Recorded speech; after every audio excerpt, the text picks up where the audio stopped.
આજની કથાનો સંવાદ શરૂ કરીએ તે પહેલાં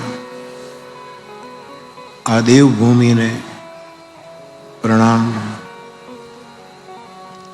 ભગવાન દ્વારકેશ પ્રભુના ચરણમાં પ્રણામ.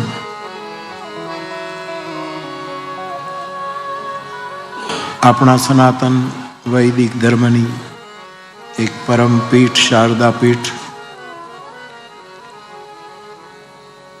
એ પીઠને પ્રણામ અને વર્તમાન અનંત શ્રી વિભૂષિત જગદગુરુ શંકરાચાર્ય ભગવાન એમના ચરણમાં પ્રણામ.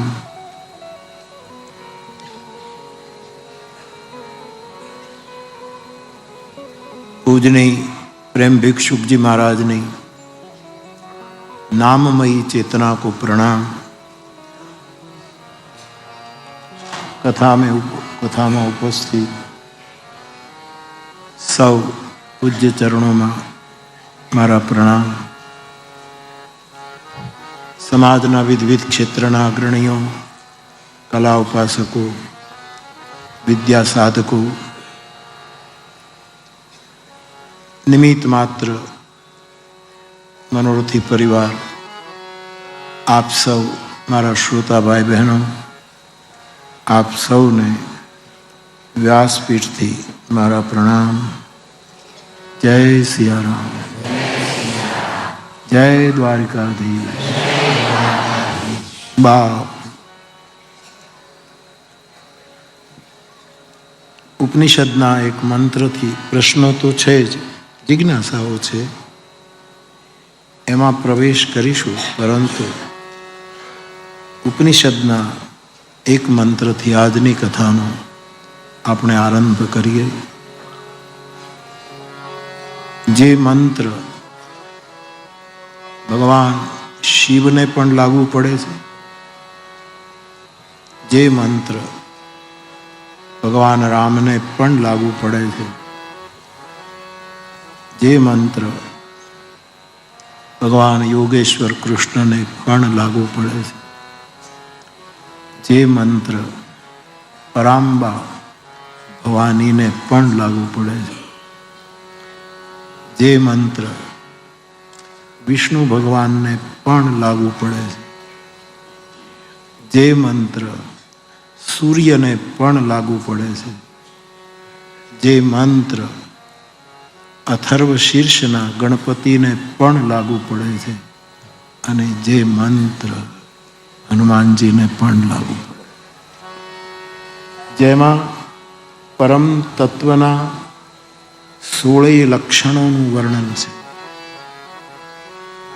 જ્યારે કૃષ્ણાવતારને જગત આખાએ પૂર્ણાવતાર કહી અને દુંદુભી નાદ કર્યો છે, ત્યારે આ મંત્ર, આ બધા જ એક જ છે, એક જ સત્ય છે. કોઈએ એને આ ખૂણાથી જોયું તો કૃષ્ણ દેખાયા, કોઈએ આ ખૂણાથી જોયું તો શિવ દેખાયા, કોઈએ વળી આ બાજુથી જોયું તો અંબા દેખાણી, કોઈને હનુમાન દેખાયા, કોઈને ગણેશ, કોઈને સૂર્ય, કોઈને વિષ્ણુ, કોઈને રામ. એકમ સદ વિપ્રા બહુધા વદંતી, એ ન્યાયે આ મંત્ર કૃષ્ણાવતારનો સંવાદ આપણે કરી રહ્યા છીએ. ત્યારે હું ને તમે સાથે મળીને એનો સંવાદ કરીએ. એ મંત્ર હું લખીને લાવ્યો છું, એનો હું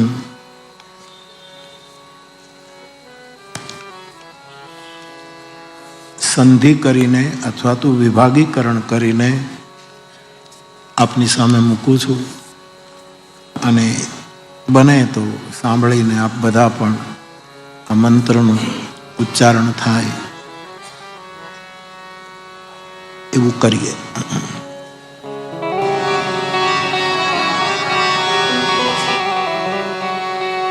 શબ્દો છે તમાદિ મધ્યાંત વિહીનમ. હે પૂર્ણ, તારું પહેલું લક્ષણ, તારો પહેલો ગુણ. યદ્યપિ લક્ષણ ગુણ ગુણ એ શબ્દોની મર્યાદા છે, 52 અક્ષરમાંથી જ ગોતવું પડે છે. બાકી આ બધું શબ્દાતીત છે, ગુણાતીત છે. પરંતુ ઓશો એમ કહે કે બુદ્ધ પુરુષોનું મૌન જગત સમજી ન શક્યું, એટલે બુદ્ધ પુરુષોએ મજબૂરીમાં મુખર થવું પડ્યું છે. નહીંતર બોલવાની શી જરૂર? ઓશોએ જ કહ્યું છે કે એકવાર એક ધર્મશાળામાં કબીર અને ફરીદ એક સાથે થઈ ગયા હતા. કહે છે ફરીદના સેવકોએ કહ્યું, કબીર છે અહીંયા, આપણે મળીએ, આનંદ આવશે. કબીરના શિષ્યોએ કહ્યું, ફરીદ અહીંયા બિરાજે છે અને મળીએ. બેમાંથી કોઈ બુદ્ધ પુરુષે જવાબ ન આપ્યો અને સમય થતાં બંને મંડળી નીકળી ગઈ. દૂર જઈને ફરીદના શિષ્યોએ ફરીદને પૂછ્યું કે મળવાનું હતું, તમે 2 મહાપુરુષો મળ્યા હોત તો કેટલો આનંદ, મળવાનું કેમ ટાળ્યું? તો એણે એમ કહ્યું, હું જાણું છું, એ કબીર સાહેબ જાણે છે, વાતચીત કરવાની શું જરૂર છે? અને કબીરના શિષ્યોએ પૂછ્યું તો કબીર સાહેબે પણ એવું જ કહ્યું કે હું જાણું છું, એ ફરીદ જાણે છે, બોલવાનો શું અર્થ છે? લાઓ ત્સુ તો કહે છે કે સત્ય બોલાયું એ જ ક્ષણે સત્યની માત્રા ઘટવા માંડી, ઓછું થવા માંડ્યું. આવો જ પ્રસંગ ઓશોએ પણ કહ્યો કે મહાવીર અને બુદ્ધ પણ એક વખત એક સરાયમાં ભેગા થયા હતા, પણ એકબીજાને મળ્યા નથી. કારણ એકાબીજાનું મૌન સમજતા હતા અને તેથી બોલવાનો કોઈ અવકાશ નહોતો. તો જ્યારે બુદ્ધ પૂર્ણના લક્ષણો કહું કે ગુણ કહું કે સ્વભાવ કહું, શબ્દનો આશ્રય લેવો પડશે. આ બધાથી એ પર છે. ઉપનિષદકાર કહે છે જે પૂર્ણ છે, રામ, શિવ, કૃષ્ણ, વિષ્ણુ, સૂર્ય, હનુમાનજી, ગણેશજી, મા દુર્ગા, આ બધા પૂર્ણ છે. એના સ્વતંત્ર પુરાણોને આપણે વાંચીએ તો પણ લાગે છે કે આ પુરાણમાં દેવીની વાત તો એની પૂર્ણતાની જ ચર્ચા છે, શિવની વાત તો શિવની પૂર્ણતાની, દરેકની પૂર્ણતાનો જ પરિચય આ ગ્રંથકારોએ આપણને કરાવ્યો છે. એટલે પહેલું લક્ષણ જો કહો તો તમાદિ મધ્યાંત વિહીન. હવે હું બોલું, તમાદિ મધ્યાંત વિહીનમ,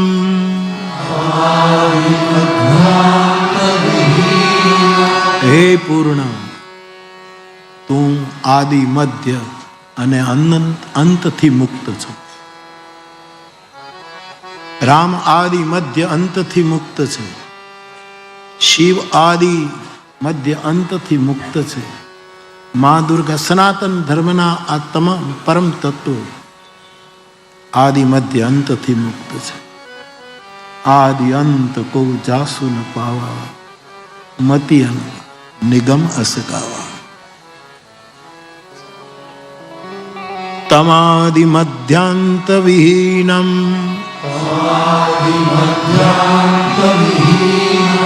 તમાદિ મધ્યાંત વિહીનમ,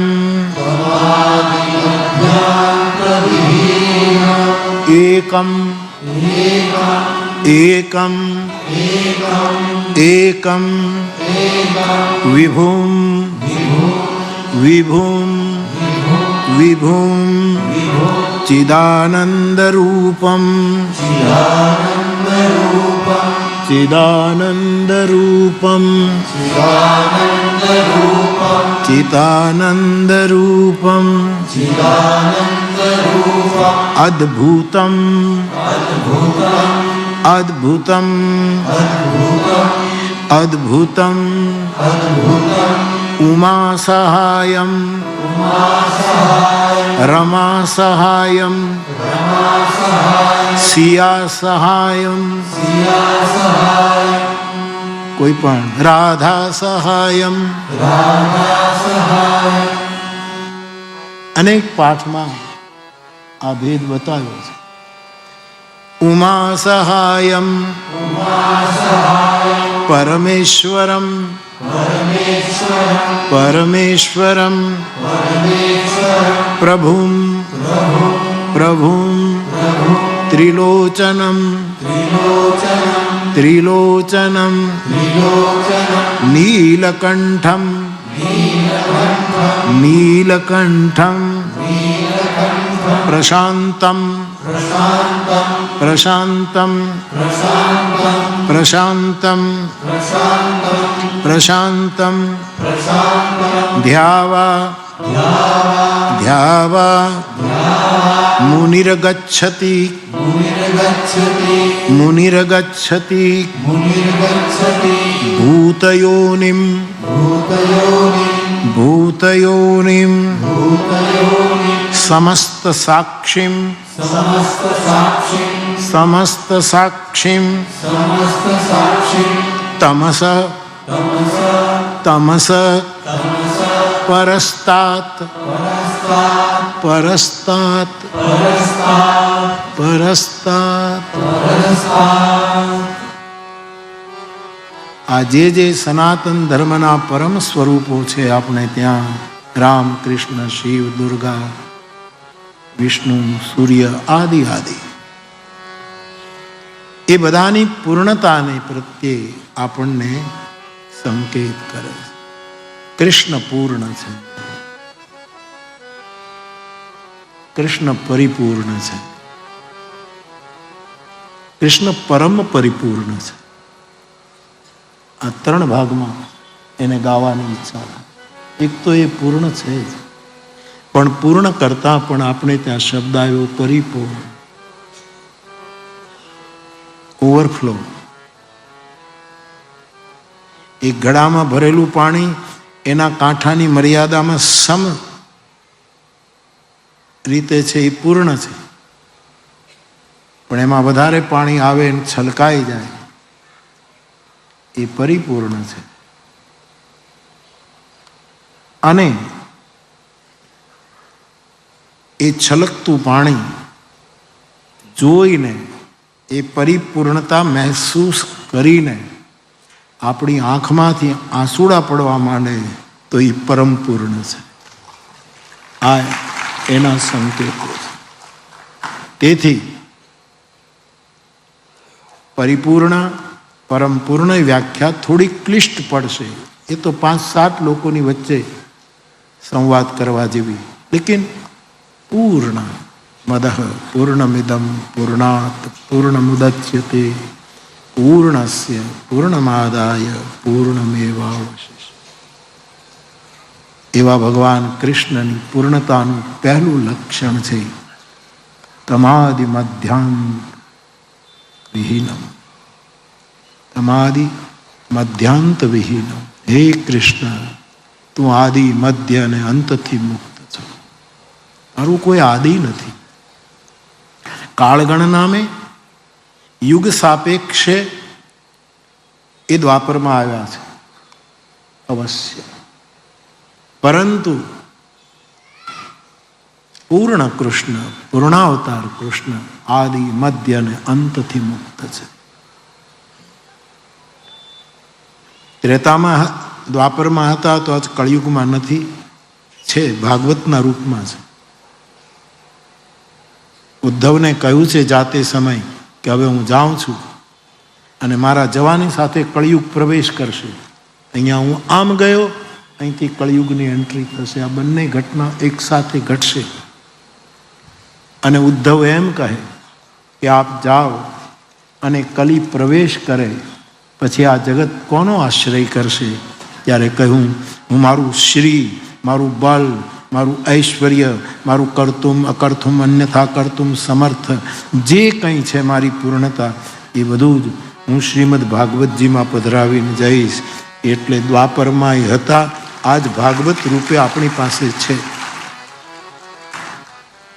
આપને એમ લાગે કે ભાગવતમાં અમને સમજ નથી પડતી, તો એ કૃષ્ણ એમની કથા સાંભળીએ ત્યારે કંઈક સમજાય, પારાયણ કરીએ ત્યારે થોડુંક સમજાય, પણ એ બહુ નથી સમજાતા.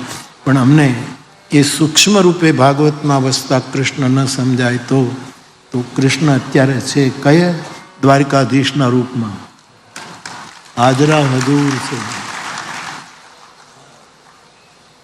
મીરાનો અનુભવ છે કે મારી સાથે કૃષ્ણ બોલ્યા છે. આ મીરાનો અનુભવ છે, હું નથી કહેતો. મારી સાથે એણે વાતો કરી છે અને એ વાતોને દાસી જીવણે પોતાના પદમાં લીધી. મૂળ તો મીરાનો ભાવ દાસી જીવનમાં આવ્યો કે માંડ મળ્યું છે એકાંત્યું મારા માવા મોલે આવજે. ગોપી ભાવમાં દાસી જીવન, ગોપી ભાવમાં મીરા ભાવમાં રહે. આખો ભાવ, આ બધી ચેતનાઓ આપણે સમજી શકતા નથી પણ ઉતરે છે, ઉતરે છે, ઉતરે છે. જેમ નેવા ચૂવે ને સાહેબ, વરસાદ પડતો બંધ થઈ જાય પછી દેશી નળિયાના નેવા ચૂવે ધીરે ધીરે.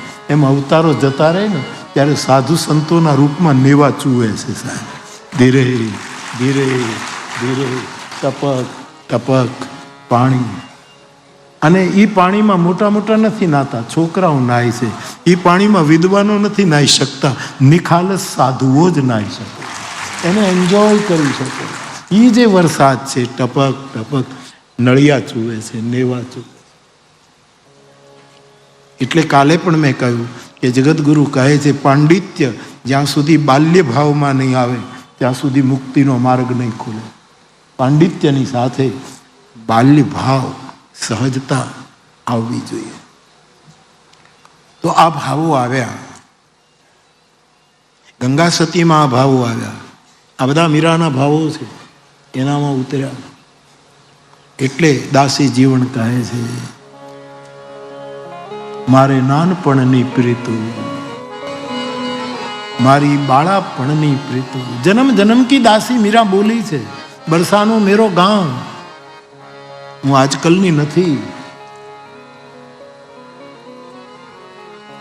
અનંતની મારી યાત્રા છે. આવું પોતે મીરાના પદોમાં વ્યક્ત થાય છે. એ જ દાસી જીવન કહે છે નાનપણાની પ્રીતુ રે, મને બાળપણની પ્રીતુ રે,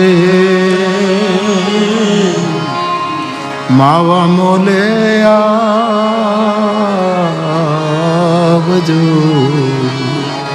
મારા માવા મોલે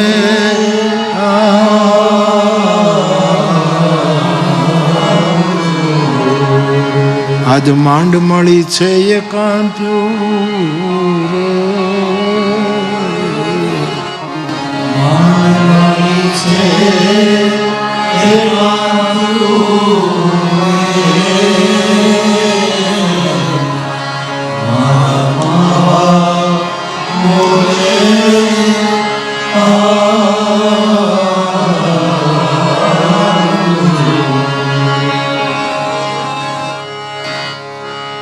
દાસી જીવન ભીમને ભાળી હવે વારણા લઉં વારી વારી.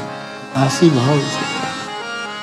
દાસી જીવન ભીમને ભાળી અને વારણા લઉં વારી વારી. દાસી જીવન ભીમને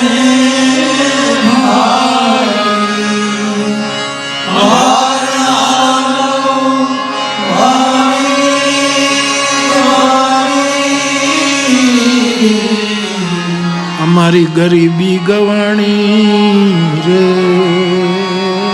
અમારી દીનતા, અમારું દૈન્ય, અમારી પ્રપન્નતા, અમારો દ્રઢાશ્રય, અમારી ગરીબી.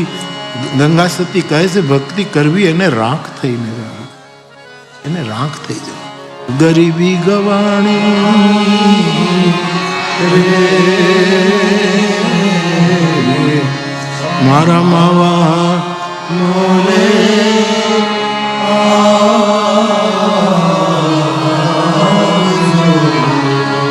તો ત્રેતામાં કૃષ્ણ દેહધારી તરીકે આવ્યા છે, વિગ્રહ ધારણ કરીને આવ્યા. આજે આપણી પાસે ભાગવતના રૂપમાં ભગવાન કૃષ્ણ છે. અને એ ભાગવતના રહસ્યો સુધી આપણે ન પહોંચી શકીએ તો દ્વારકાધીશની ધજા હજી પણ ફરકે છે. આ બેઠો છે, ગામડે ગામડે બેઠો, ઘર ઘરમાં બેઠો છે, છોડો યાર ઘટ ઘટમાં બેઠો.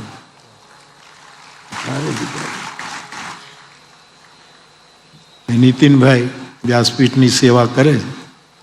નીતિનભાઈની 7 વર્ષ પહેલાની એક કવિતા એમણે મને મોકલી.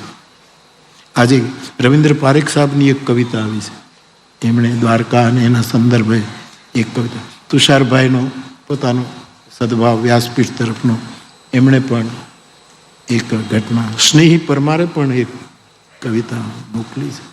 મારી તાંબડીમાં બધા થોડો થોડો લોટ નાખી જાય છે, પછી એનો રોટલો હું ઘડી અને તમને ખવડાવીને પછી ખાઉં છું. ટુકડે મેં ટુકડા કરી ખાના. બહુ સરસ કવિતાઓ આવી. તો નીતિનભાઈની કવિતા છે, કૃષ્ણ છે હજી. એમણે કહ્યું કે 7 વર્ષ પહેલા દ્વારકામાં જે ભાવ ઉઠ્યો છે.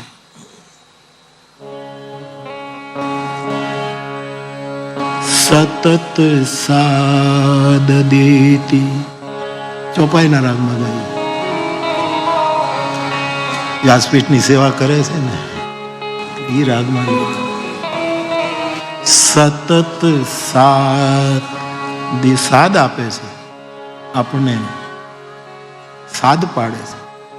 સતત સાદ દેતી ધજા ફર ફરે છે. સતત સાદ દેતી ધજા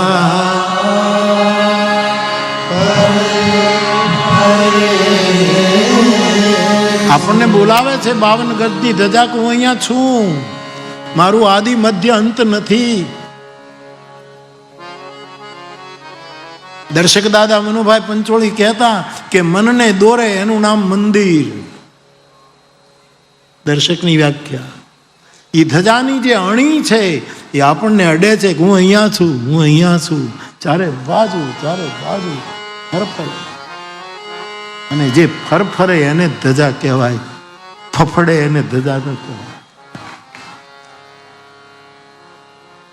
જે સ્થાનમાં અન્નનો વિક્રય થતો હોય એ ધર્મસ્થાનની ધજા ફરકતી નથી, ફફડતી હોય છે, બીતી હોય છે. જે ધર્મસ્થાનમાં ટુકડો દીવાતો હોય એની ધજા ફહેરતી હોય છે, ફહેરાતી હોય. સતત સાદ દેતી ધજા ફર ફરે છે. કશુંક રોજ કહેતી આ ધજા ફર ફરે છે. સતત સાદ દે બધા ભેદની ભીતને સાવ ભૂંસી. બધા ભેદની ભીતને સાવ ભૂંસી. નદી થઈને વહેતી આ ધજા ફર ફરે છે. આકાશ ગંગા જ્યારે થઈ ગઈ છે, આકાશમાં ફર નદી પૃથ્વીની નહીં, આકાશ ગંગા ગેલેક્સી બની અને આ ધજા ફર ફરે છે. નથી બીક લાગી, નહીં બીક લાગે. નથી કોઈ દિવસ બીક લાગી અને નહીં બીક લાગે, કારણ કે સદા સાથ રહેતી અમને આ ધજા ફર ફરે છે. મારી સાથે ધજા છે, ધજા વાળો છે, એટલે હાજરા હુજુર છે. અગોચર છે એને નહીં આંખ દેખે. અગોચર છે એને આંખ નહીં જોઈ શકે. અગોચર છે એને નહીં આંખ દેખે. રહી સહેજ ચેતી એવી ધજા ફર ફરે. ધજા ના કરે અર્થ સૌ આગવા, પણ ધજા ના કરે સૌ અર્થ આગ. ધજા ના કરે અર્થ સૌ આગળા, પણ કહી નેતી નેતી છેવટે ધજા ફર ફરે છે. કહીને કિનેતી આ ધજા પર ફરે. સત્ય સમ ઊંચી, કેવી ધજા, કેવો આપણો કૃષ્ણ, કેવો દ્વારકા. સત્ય સમ ઊંચી અને પ્રેમથી એ પહોળી, કરુણા દિગંતી ધજા પર ફરે છે. આ કરુણા દિગંતી ધજા પર ફરે. સત્ય સમ ઊંચી, સૌરજ ધીરજ દેહિરથ ચાકા, સત્યશીલ દૃઢ ધજા પર. સત્ય સમ ઊંચી, પ્રેમથી એ પહોળી, કરુણા દિગંતી એવી અમારી ધજા પર. તો કૃષ્ણનું આદિ મધ્ય અંત નથી, એ બ્રહ્મ છે. કાલે મેં બ્રહ્મના 5 લક્ષણો ઉપનિષદો દ્વારા કહ્યા કે અન્નમ બ્રહ્મેતિ વ્યજાનાત, મનો બ્રહ્મેતિ વ્યજાનાત, પ્રાણો બ્રહ્મેતિ વ્યજાનાત, વિજ્ઞાનમ બ્રહ્મેતુ વ્યજાનાત, આનંદો. તો અમારે મનોજે લખીને કહ્યું કે બાપુ આ તો બ્રહ્મના લક્ષણો છે જ, ગઈકાલનો સંવાદ જે, પણ અમને તો કથામાં પણ ભગવત કથા, ભાગવત હોય, રામકથા હોય, શિવ કથા હોય, દુર્ગા કથા હોય, અરે બેઠા બેઠા કોઈ સત્સંગ હોય, કોઈ પણ ભગવત ચર્ચા થતી હોય, એમાંય આ 5 પ્રકારના બ્રહ્મ પ્રગટ થાય છે. સરસ મનોજે લખ્યું અન્નમ બ્રહ્મેતિ વ્યજાન. રોહડું ખુલ્લું છે, બધા હરિહર કરે છે, બધા પ્રસાદ પ્રાપ્ત. જ્યાં કથા હોય ત્યાં અન્નમ બ્રહ્મેતિ વ્યજાનાત, મનો બ્રહ્મેતિ વ્યજાનાત. કથા વગર ક્યાંય ગમે નહીં, મનને બધું સૂનું લાગે. ઘણી વખત તો કથાના રસિકોને 1:30 વાગે 2 વાગે કથા પૂરી થાય પછી બીજા દિવસના સવારના 10 વગાડવા કઠણ પડે છે સાહેબ, કે હવે ક્યારે 10 વાગશે, ક્યારે વાગશે. મેરો મન અનંત કહા સુખ પાવે. આ મન ઈચ્છે, મારો તો અનુભવ છે, મને તો કથા પૂરી કરીને જાઓ પછી પાછું એમ જ થાય કે કાલે 10 વાગે, ક્યારે પાછું 10 વાગે. આ મારી અનુભૂતિ છે. એટલે મનો બ્રહ્મેતિ વ્યજાના, કથામાં મન બ્રહ્મ હાજરી પુરાવે છે. પ્રાણો બ્રહ્મ, કેટલાયનો જીવન જ કથા છે, પ્રાણ જ કથા છે. કથા વગર જીવી ન શકાય. કેટલાયના અનુભવો હશે આ. અને હું તો આપ મારા વડીલો પૂજની બેઠો, હું તો મારા માટે મારું સમજીને કહું છું કે મારે કથા ન હોય તો હું જીવી ન શકું, 1 મિનિટ ન જીવું છું. જો હું ગાતો બંધ થઈ જાઉં તો પછી જીવીને શું કરવાનું. પ્રાણ છે. પ્રાણો બ્રહ્મેતિ વ્યજાનત, વિજ્ઞાનમ બ્રહ્મેતિ. કથા કેવલ ધાર્મિક લય નહીં, વિજ્ઞાનનો પણ એને સહયોગ હોય. વિજ્ઞાન, કારણ કે અમારા રામાયણના 2 પ્રખર મહાન તત્વ વાલ્મીકી અને હનુમાનજી વંદે વિશુદ્ધ વિજ્ઞાન, એ વૈજ્ઞાનિક છે. રામાયણની આરતીમાં વાલ્મીક વિજ્ઞાન વિશારદ, વિજ્ઞાનની. મેં ઘણી વખત કહ્યું કે વિજ્ઞાન વસ્તુ ઉપર કામ કરે, અધ્યાત્મ વ્યક્તિ ઉપર કામ કરે. એક વ્યક્તિને બેઠા કરે. આ આટલો ફર્ક છે. તો કથામાં વિજ્ઞાન છે, કેવલ ગતાનુગતિ નહીં. જે કોઈ અમારા વક્તાઓ ગાતા હોય છે જગતમાં, એ બધા જ કથાના વિજ્ઞાનને સમજે છે. વિજ્ઞાનમ બ્રહ્મેતિ વ્યજાનાદ અને આનંદો બ્રહ્મેતિ. કથામાં આનંદ ના આવતો હોય તો આપણે શું કામ ભેગા થઈ, શું કામ ભેગા. ઘણા લોકો સૂઈ જાય છે, એને આનંદ આવતો હશે તો અહીંયા તો કોઈ સૂતું નથી, કારણ કે ધજા જગાડે છે આપણને. ને હું ઓર અર્થમાં નથી કહેતો, ખરેખર કોઈ સૂતું નહીં, પણ છતાંય માણસને નિદ્રા ક્યારે આવે.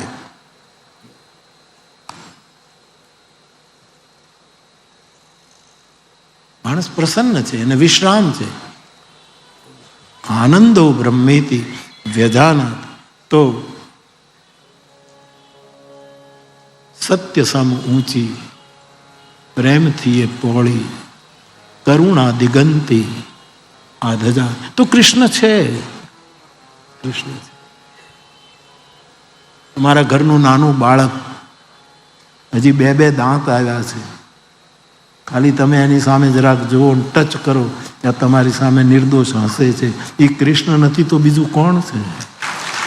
અને જેને એમાં કૃષ્ણ નથી દેખાતું એ ગમે તેટલા બાલકૃષ્ણના શ્લોકો બોલશે તો ખાલી બોલવાનું છે, અનુભવ એટલું આપણને પહોંચ આપે. આપણે જરાક અડીએ જ્યાં તો આપણને રિસિપ્ટ આપે, એવું મુસ્કુરાય. આ કૃષ્ણ એને આદિ મધ્ય અંત નથી. આદિ મધ્ય ને અંત. ભગવાન રામને આ લાગુ નથી પડતું, શિવને નથી લાગુ, તો આ પહેલું છે. તો નીતિનભાઈ મને કાલે આ એક પદ મોકલીને ગયા, એટલે મને સાક્ષાત છે. આ સાક્ષાત છે. શ્રીનાથજીમાં બેઠો છે એ સાક્ષાત છે, સોમનાથમાં બેઠો એ સાક્ષાત છે, નાગેશ્વરમાં બેઠો એ સાક્ષાત છે, અંબાજીમાં બેઠી અને ગિરનારની ટૂંક ઉપર બેઠી અંબાજી, એ બધા સાક્ષાત છે. હનુમાનજી જ્યાં બેઠા હોય સાક્ષાત છે. સૂર્ય સાક્ષાત છે, આદિ મધ્ય અંત વિહીન. તેથી કૃષ્ણ અવતારના દર્શન કરીએ છીએ ત્યારે આ પહેલી વાર. બીજું, એકમ, એક છે. અને આટલું બધું જ જગત મળી જાય પણ એક ન મળે તો શું?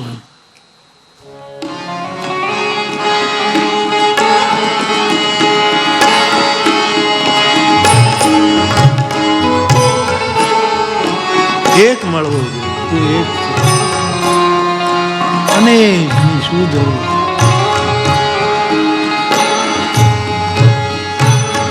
हमारे पूजनीय मुरली बाबा આ પંક્તિઓ ગાય એમ કહે છે આ ચારુ કેશી રાગ છે, એવું કહે. આપણને ખબર નથી. મહાજનો યેન ગતઃ સપંથ. ગોપાલ બાબા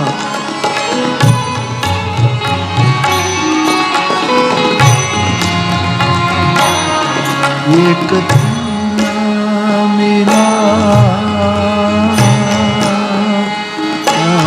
एक चूड़ा मिला सारी दुनिया मिले भी तो क्या है, एक चूड़ा मिला सारी दुनिया मिले भी तो क्या है, मेरा दिल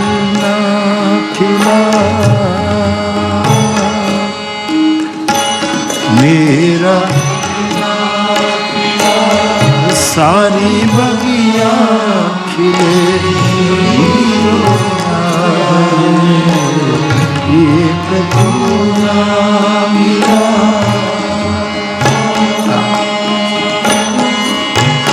तकदीर की मैं कोई भूल डाली से बिछड़ा हुआ फूल हूँ, तकदीर की मैं कोई भूल हूँ, डाली से बिछड़ा हुआ फूल हूँ, साथ मेरा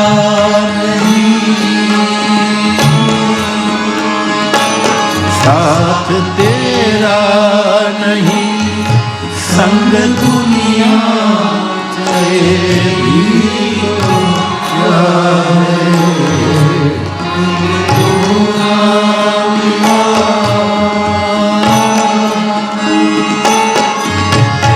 धरती हूँ मैं और तू है गगन,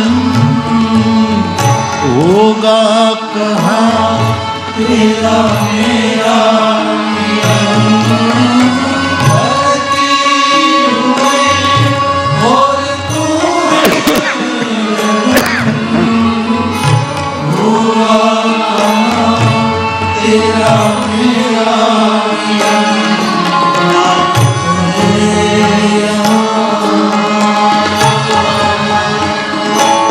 लाख पहरे यहाँ प्यार दिल में पड़े भी तो क्या है, एक चूड़ा मिला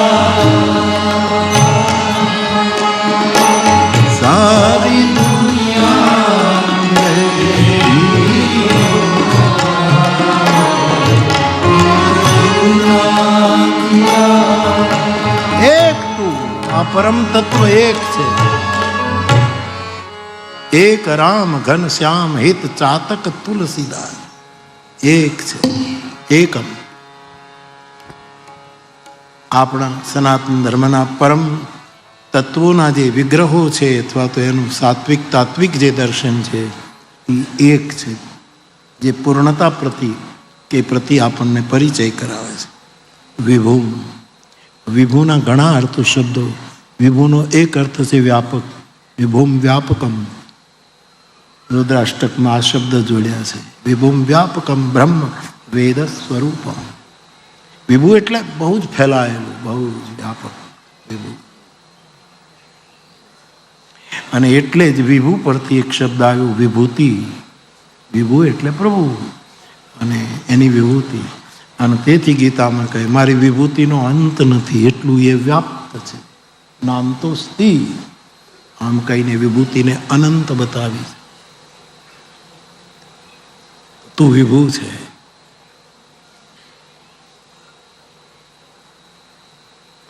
ચિદાનંદ રૂપમ સચ્ચિદાનંદ રૂપાય વિશ્વોત્પત્યાદિ હેતવે તાપત્રય વિનાશાય શ્રી કૃષ્ણાય વયમ નમઃ. રામ સચ્ચિદાનંદ દિનેશા, આ બધા જ તત્વો સચ્ચિદાનંદ રૂપ છે એટલે પૂર્ણ છે. સંક્ષેપમાં અદ્ભુતમ તમેક અદ્ભુતમ વિભુમ તુરીય. અત્રિ કહે છે પ્રભુ તું અદ્ભુત છે, તું અદ્ભુત છે.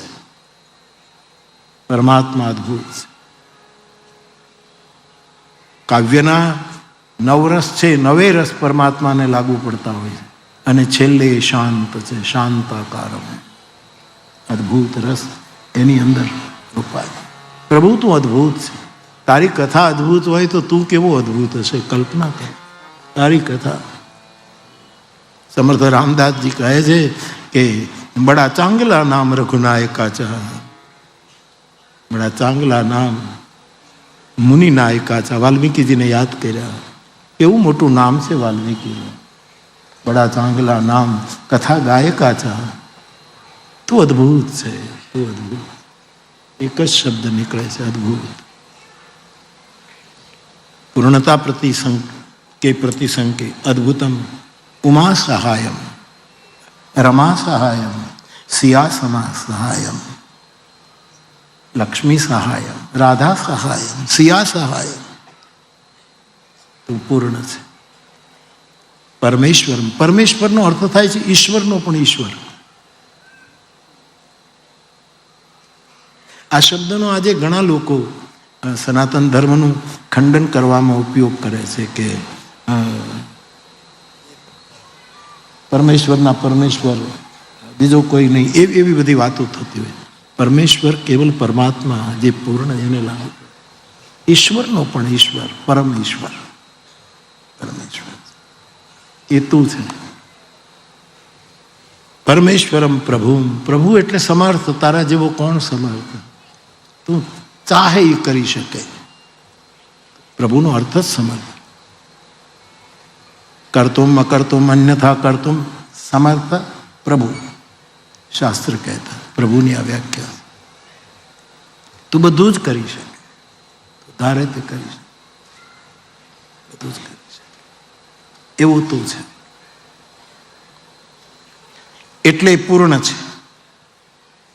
હવે ત્રણ શબ્દો, બે શબ્દો એવા છે અહીંયા કે શિવને જ લાગુ પડે, પણ નહીં. લખ્યું છે ત્રિલોચનમ. ત્રિલોચન તો ભગવાન શંકર છે. કૃષ્ણ ત્રિલોચન છે.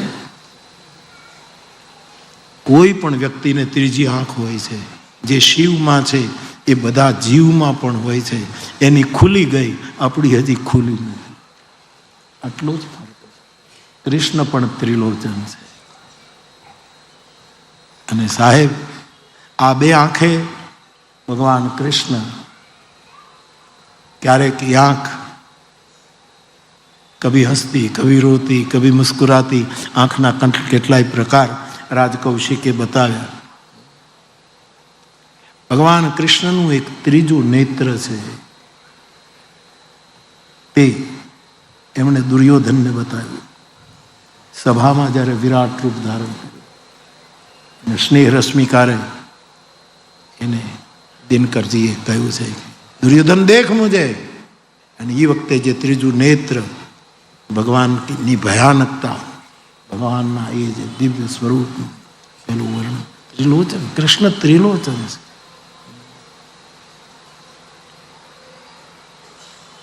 આપણે આમ તો ભાઈ એનું આખું વિજ્ઞાન છે કે આપણે અહીંયા તિલક શું કામ કરીએ, માતાઓ અહીંયા ચાંદલો શું કામ કરે, કોઈ કાળી બિંદી કરે, કોઈ અહીંયા તિલક કરે, આનો અર્થ શું છે? આ બધી જ પ્રક્રિયા આપણામાં રહેલી ત્રીજી દ્રષ્ટિને ખોલવાની પ્રક્રિયા છે. બાળકને જગાડવું હોય તો જોંટો મારીને ન જગાડાય, ધીરે ધીરે, બેટા સ્કૂલનો ટાઈમ થઈ ગયો, હમણાં બસ આવશે, તું જાગી જા. એમ ત્રીજું લોચન આવી રીતે ન ખોલાય, એને શીતળ ચંદનની શીતળતા આપીને ખોલાય. યદ્યપિ આજ્ઞા ચક્ર પરની વાતો છે, એ જુદો જુદો માર્ગ છે, પણ હવે આપણે તો પંથ જ અજાણ્યો, એમાં આપણે ક્યાં જઈએ? ત્રીજું મેં સલેમાબાદની કથામાં કહ્યું હતું કે નિંબાર્કીઓની કાળી બિંદી એ નિંબાર્કીઓનું ત્રીજું લોચન છે. જ્યારે સર્વેશ્વર ભગવાન બિરાજતા હતા ત્યારે આ નિવેદન કર્યું હતું. કૃષ્ણ ત્રિલોચન છે. ત્રિલોચન એના બે લોચનો એ ત્રિભુવનને વિમોહિત કરે, અને એ જ્યારે ત્રીજા નેત્રથી કરુણા કરે છે. શિવજીનું ત્રીજું નેત્ર બધું બાળી દે છે, અને કૃષ્ણનું ત્રીજું નેત્ર જો આપણામાં સમજાય તો આપણને બધું ભળાવવા માંડે, આપણને બધું દેખાવા માંડે, આપણને બધું પ્રત્યક્ષ થવા માંડે. આવું ત્રીજું લોચન. તો ત્રિલોચનમ શિવને તો લાગુ પડે જ, ત્રિલોચન છે. નીલકંઠમ, સીધો સ્પર્શ તો ઉમા સહાય ન થાય કે ભગવાન શિવજીને ઝેર પીવું પડ્યું અને એ નીલકંઠ થયા. પણ કૃષ્ણ નીલકંઠ નથી, રામ નીલકંઠ. કેકી કંઠાભિનીલમ. કોણ લખે છે? હું થોડું લખું છું. તારો કંઠ નીલ સરોરુ નીલ મણિ નીલ નીરધર શ્યામ લાજત તનુ શોભા નિર્ખી કોટી કોટી સતકામ. નીલ વર્ણ, રામનો પણ કંઠ નીલ છે, કૃષ્ણનો કંઠ નીલ. આ નીલ વર્ણ છે, એ નીલકંઠ પણ છે. બધા જ અવતારોએ ઝેર પીધા છે, બધાએ પીધા. કૃષ્ણએ આખું. એટલે તો ભગત બાપુ લખે છે કે જન્મીને જદુકુળમાં, હે કૃષ્ણ, યદુકુળમાં જન્મીને તમે કેટલું ઝેર પીધું છે, કેટલા કષ્ટ સહન કર્યા. બધાએ એ નીલકંઠ છે, બચાવે છે. મીરા નીલકંઠ છે, સુકરાત નીલકંઠ છે, જેને શંકર તો છે જ, પણ આ બધા જ નીલકંઠ છે. તો પ્રભુનો ની પૂર્ણતા તરફ સંકેત. આ બંને જે અમૃત પીવાની તૈયારી હોય તો ઝેર પણ પીવું જ જોઈએ. આ સાપેક્ષ છે. રામચરિતમાનસમાં 18 વસ્તુને સાપેક્ષ બતાવી છે, 18 કે 16 ખબર નહીં. સાપેક્ષ છે. આઈન્સ્ટીનનો સિદ્ધાંત છે. વિજ્ઞાનમય કથા છે. વિજ્ઞાનમ બ્રહ્મેતિ વેદાન. સાપેક્ષ. સ્વર્ગ હોય તો એની સામે નરક હોય જ. આવી સાપેક્ષનું એક લિસ્ટ છે તુલસીદાસ. હું તમને ગણાવું, મને મદદ કરજો બેટા. દુઃખ સુખ પાપ પુણ્ય દિન રાતિ અસાધુ અસાધુ સુજાતિ. આઈન્સ્ટીનનો સિદ્ધાંત છે, બધું સાપેક્ષ છે. અને મારે એમ પણ કહેવાની મને ઈચ્છા થાય કે આ જેટલા પ્રકારની સાપેક્ષા એક બહુ જ મોટું મનોવિજ્ઞાન છે, અથવા તો થોડા સદીઓમાં થયેલા વૈજ્ઞાનિકોનો આ સિદ્ધાંત છે, આધ્યાત્મિક સિદ્ધાંત છે. જે કહો સાધુ કોણ? આ બધી જ સાપેક્ષતાને જે સ્વીકારી લે હસ્તે મોઢે, એનું નામ સાધુ, એનું નામ સાધુતા. જેટલા પ્રકારની સાપેક્ષતા અહીંયા લખી છે માનસમાં. સુખ પાપ પુણ્ય દિન રાત સાધુ અસાધુ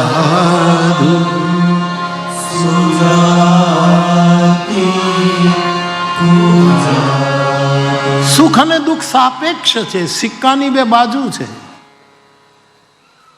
સુખ આવે છે તો દુઃખ આવશે, તૈયારી રાખો. આપણે સુખ સહન નથી કરી શક્યા એટલે આપણે અહંકારી બની ગયા. અમારું સુખ આ, જેને દુઃખ પચાવતા આવડશે એને અહંકાર નહીં આવે. આ સાપેક્ષતાનું સિદ્ધાંત છે. સુખ અને દુઃખ આ આવશે એટલે આવશે સાહેબ, ધીરજ રાખો. દુઃખ આવ્યું તો સમજવાનું સુખ આવશે.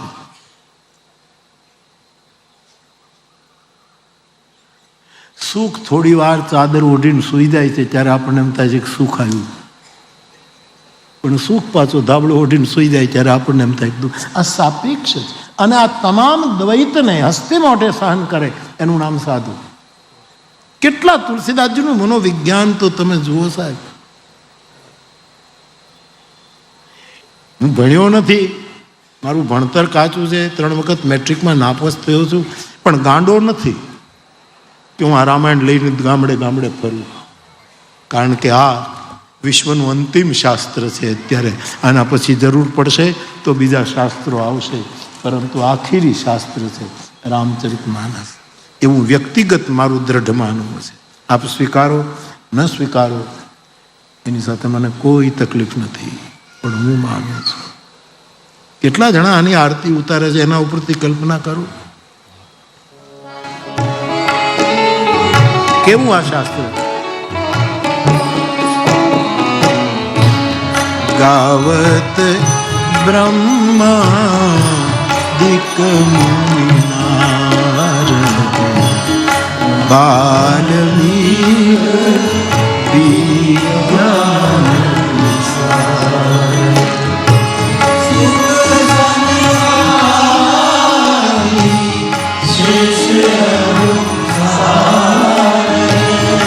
વરની પવન સુત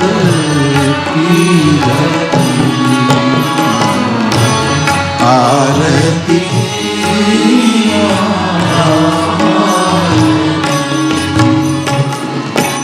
ગાવત વેદ પુરાણ અષ્ટદશ ચાલો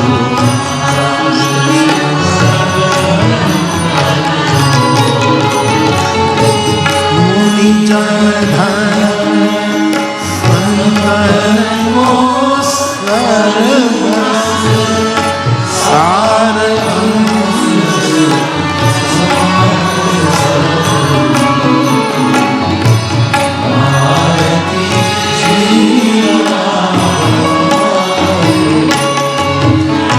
સાહેબ આ ગ્રંથ માટેની હદ તો ત્યારે થઈ ગઈ. એ ગાવત સંતત શંભુ ભગવાન, ગાવત સંતત શંભુ ભગવાન, પરુઘટ સંભવ મુનિ વિદ્યા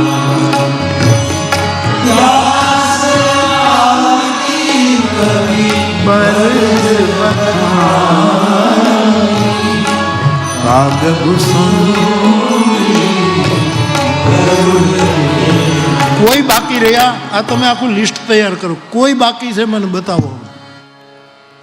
આ બધા શું કામ આરતીની થાળી હાથમાં લીધી? આ કોઈ આપણા જેવા ખાલી ઘેલા માણસો કે આપણા જેવા ખાલી આમ ભાવુક એવા માણસો નથી. આ વૈજ્ઞાનિકો છે, બધા વૈજ્ઞાનિકો છે. એવી આ રામકથા એ સાપેક્ષતા બતાવે છે કે આ છે તો આ હશે જ, આવશે. દુઃખ સુખ પાપ, સુખ દુઃખ, સુખ પાપ પુણ્ય દિન રાત. પાપ પુણ્ય સાપેક્ષ છે સાહેબ, સાપેક્ષ છે. તમારી પાસે પૈસા હોય, ક્ષમા કરના, તમારી પાસે પૈસા હોય અને તમે દાન કરો એ સારું છે, રામાયણમાં લખ્યું એને કે એને વિધિ દાન કરો, પણ તમે 1 કરોડ રૂપિયાનું પુણ્ય કરો તો એમાં ક્યાંક પાપ છુપાયેલું છે, કોકનું શોષણ છુપાયેલું છે, કોકનું અધર્મનું લીધેલું છુપાયેલું છે, એ છૂટતું નથી, સાપેક્ષ છે. એ તો રામાયણનું ગાયન કરશો તો આમાંથી મુક્ત થવાય. ન પુણ્યમ ન પાપમ ન સૌખ્યમ, શંકરાચાર્ય કહે છે. અને પુણ્યમ પાપ હરમ સદા શિવકરમ વિજ્ઞાન ભક્તિ પ્રદમ માયા મોહ મલાપહમ સુવિમલમ પ્રેમાંબુ પૂરમ શુભમ.